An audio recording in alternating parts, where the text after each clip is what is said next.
You are listening to I Am Refocused Radio with your host, Shamaya Reed. This show is designed to inspire you to live your purpose and regain your focus. And now, here's your host, Shamaya Reed. Hey, welcome back to I Am Refocused Radio. Once again, we have another show for y'all. We have two special guests. We have Menelek Lumumba and also Hans Charles. They are the hosts and creators of the podcast, The A Building. First and foremost, I know you both have a great resume, so I don't want to take too much of the time setting up the show, but I want to welcome you both to the show and say good morning. How y'all doing? Very good. Thank you for having us. Yes. Thank you so much. Well, I appreciate y'all's time. Let's get to business because this takes back in 1969, a group of Morehouse College students held a Board of Trustees hostage for 2 days.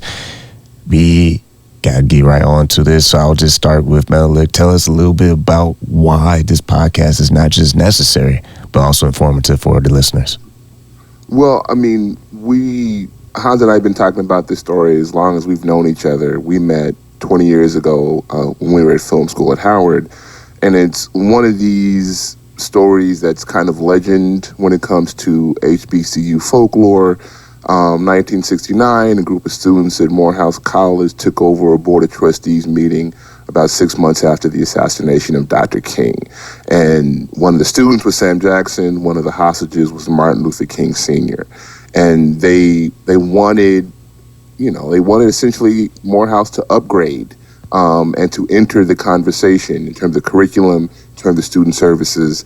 And this was a moment to take advantage of that. And by telling the story in this medium, in the audio form, we're able to kind of trace the moment and protest of that time to 1969, all the way up to today and some of the issues we're dealing with when it comes to protests at a large scale right now.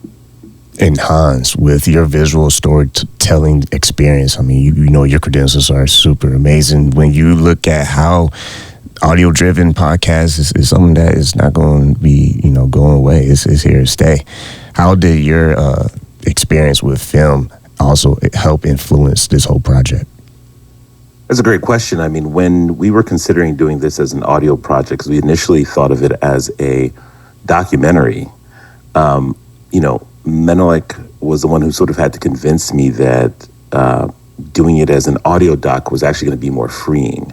Because there are certain rules in cinema that we wouldn't have to adhere to, and that we could really delve into the story much deeper.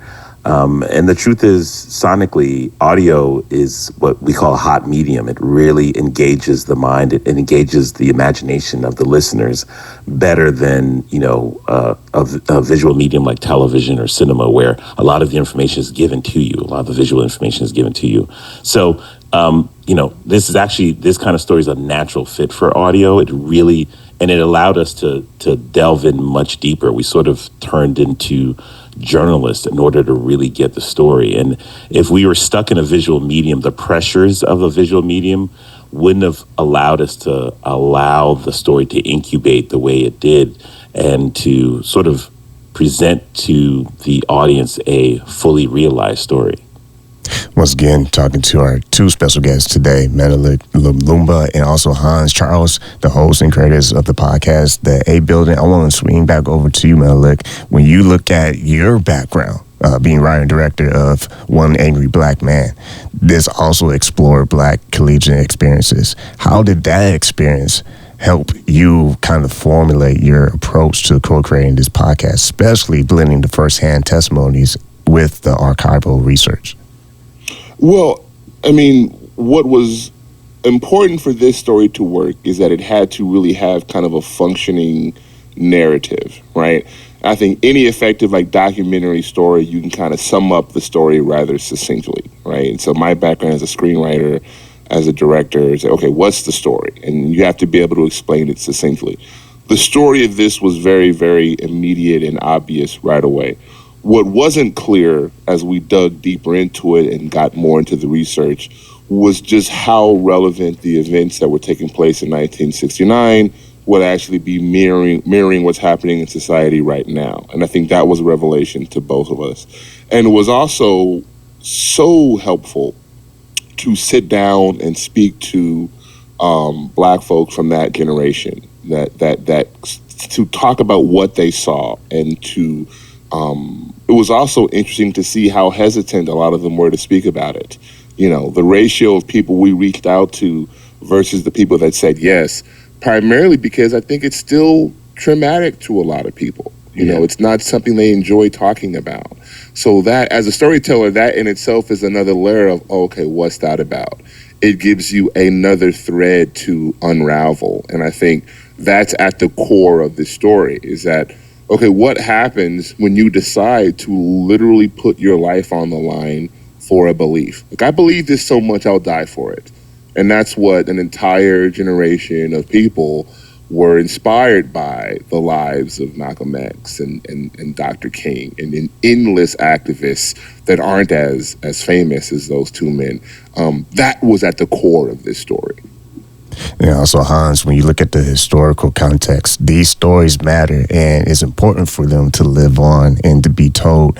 When you look at the lasting changes that came from these events regarding students' actions, bringing more change with curriculum and student life, what do you hope that listeners will appreciate from these stories and also take away with them?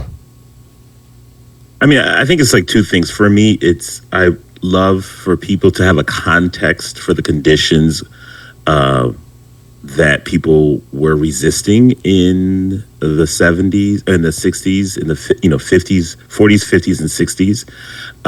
And I feel like sometimes we romanticize this period as that's when people had conviction and that's when people knew what they were doing. No, these conditions were very difficult. People suffered. There were consequences for what they did. And you could learn, you could not be in despair if you look back at what they did, rather than chastise yourself for not being, as heroic or as not being pure in ideology.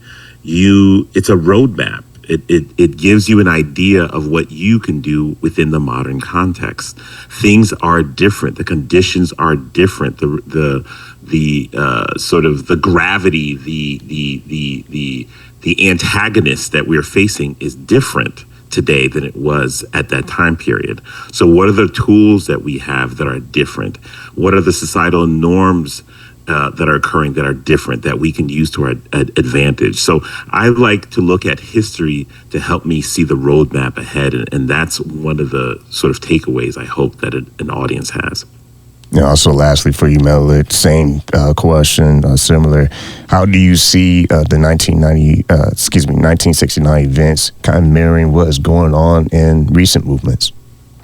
Well, I mean, I think at the core of it, particularly looking at how personal those students at Morehouse took the death of MLK, that Martin Luther King was an Atlanta man, he was a Morehouse man, and the trauma of that kind of galvanized everyone. And I think what you're seeing today, if it's student protests in Gaza, if it was the George Floyd uprising, if what you're seeing in Minnesota in response to ICE and various ICE protests around the country, is that you're seeing people that actually believe in the fundamental principles in America, more so than even the government itself, and are prepared to actually put their lives in danger physically, in terms of employment, in terms of finances. And like we have a guy that we interviewed, his name is James Early, who he was 6 months away from graduation, and he climbed a tree to go into the boardroom.